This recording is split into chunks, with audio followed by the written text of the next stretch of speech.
రాష్ట్ర వ్యాప్తంగా తెలుగుదేశం పార్టీ ఆధ్వర్యంలో 3 రోజుల పాటు దళిత చైతన్య కార్యక్రమాలు నిర్వహిస్తూ ఉన్నాం. ఈ 3 రోజులు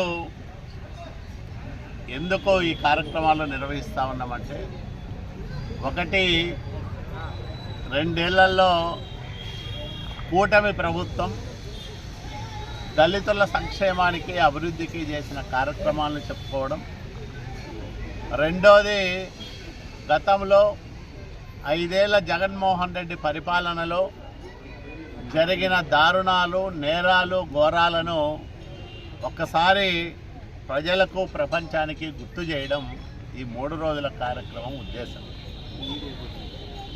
ఇప్పుడే ఆ 3 రోజులు ఎందుకంటే, మొన్న దళిత డ్రైవర్ సుబ్రహ్మణ్యాన్ని అతి కిరాతకంగా చంపి డోర్ డెలివరీ చేసిన రోజు. ఈరోజు దళిత మేధావి డాక్టర్ సుధాకర్ మరణించిన రోజు. డాక్టర్ సుధాకర్ విషయం తీసుకుంటే చాలా బాధ అనిపిస్తుంది. ప్రభుత్వమే ఒక దళిత మేధావిని అతి కిరాతకంగా హతమార్చిన దుర్మార్గమైన సంఘటన బహుశా భారతదేశంలో ఎక్కడ ఏ రాష్ట్రంలోనూ జరిగి ఉండదు. అది జగన్మోహన్ రెడ్డి పరిపాలనలో, వైసీపీ పాలనా కాలంలో ఆంధ్రప్రదేశ్ రాష్ట్రంలోనే జరిగింది. కరోనా కాలంలో మాస్కులు అడిగాడు డాక్టర్ సుధాకర్. మాస్కులు అడిగితే అదే నేరమన్నట్లు ఆయన పైన ఒక పిచ్చివాడని ముద్ర వేసి నడి రోడ్డు పైన అర్ధనగ్నంగా ఈడ్చి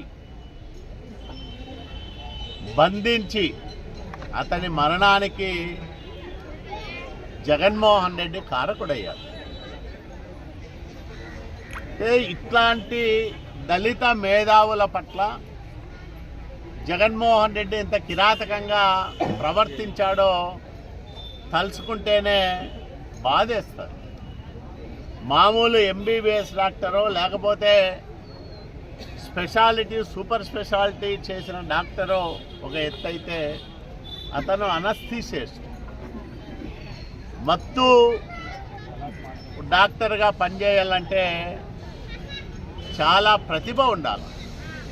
అట్లాంటి ప్రతిభావంతుడైన డాక్టర్ సుధాకర్ను పిచ్చివాడని ముద్ర వేసి సైకో జగన్ అతి కిరాతకంగా అతన్ని పట్టన పెట్టుకున్నాడు.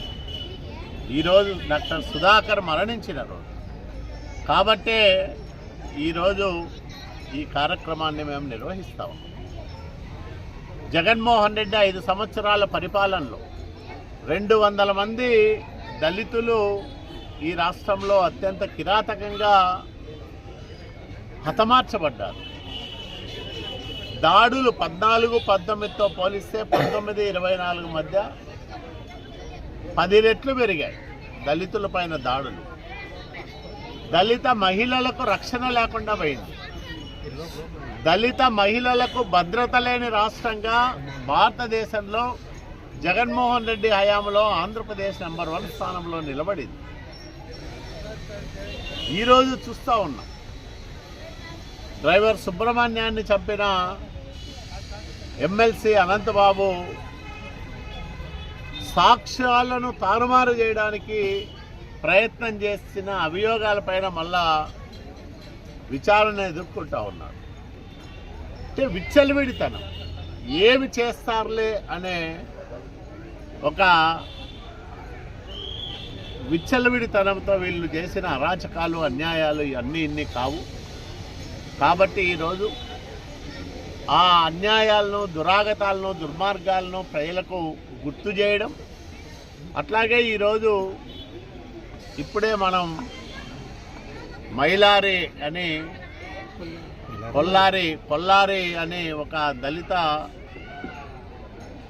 యువకుడు హత్యకు గురైతే మా ప్రభుత్వం హయాంలో మేము 8,50,000 రూపాయలు ఆర్థిక సహాయం చేశాం. ఇప్పుడే ఇంటి స్థలం పట్టా ఇచ్చొచ్చాం. వాళ్లకు సోలార్ ప్యానెలు ఉచితంగా ఇచ్చాం. అదే కాకుండా ఆ ఇంట్లో ఒకరికి ఉద్యోగ భద్రత కల్పించాలని ప్రయత్నం చేస్తాం. ఇట్లా చంద్రబాబు నాయుడు గారి పరిపాలనలో ఒక దుస్సంఘటన జరిగి ఒక దళిత కుటుంబం వీధి పాలైతే బాధ్యతగా మేము ఇన్ని రకాల సహాయాలు చేస్తూ ఉంటాం. ఈరోజు ఆ కుటుంబం దగ్గరికి వెళ్ళి మాట్లాడొచ్చాం. వాళ్ళు ఒక అమ్మాయి 10th చదువుకున్న అమ్మాయి, పెద్ద కూతురు, రెండో పాప ఇప్పుడు 10th క్లాస్ ఎగ్జామినేషన్ రాస్తూ ఉంది. మళ్ళీ ఆ కుటుంబానికి అన్ని రకాలుగా ఈ ప్రభుత్వం అండగా ఉంటా ఉంది. ఇది దళితుల పట్ల మా చిత్తశుద్ధి, మా నాయకుడు చంద్రబాబు నాయుడు గారికి ఉన్న నిబద్ధత, బాధ్యత. అట్లాగే ఈరోజు దళితుల సంక్షేమం కోసం మేము అనేక కార్యక్రమాలు చేస్తూ ఉంటాం. సోలార్ రూఫ్ టాప్ ఉచితంగా ఇస్తూ ఉన్నాం. అన్ని దళిత కుటుంబాలకు వాళ్ళ ఇళ్ల పైన ఉచితంగా సోలార్ ప్యానెల్లో ఏర్పాటు చేస్తూ ఉంటాం. దళిత వాడల్లో సౌకర్యాలు మెరుగుపరుస్తూ ఉన్నాం.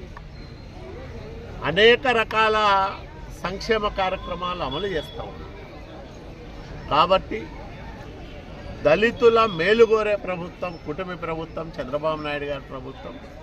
దళితులను అడుగడుగునా దగా చేసి, మోసానికి గురి చేసి, నయవంచకుడుగా మారిన వ్యక్తి జగన్మోహన్ రెడ్డి. ఈ తేడా ప్రజలు గమనించి వైసీపీ వాళ్ళు ఈరోజు చేస్తున్న రాజకీయ కుట్రలకు ఎవరు బలి కావద్దని, ఎవరు వాళ్ళ రాజకీయ కుట్రల్లో పావులుగా మారొద్దని దళిత జాతికంతా నేను చేతులెత్తి నమస్కరిస్తూ విజ్ఞప్తి చేస్తూ ఉన్నాను.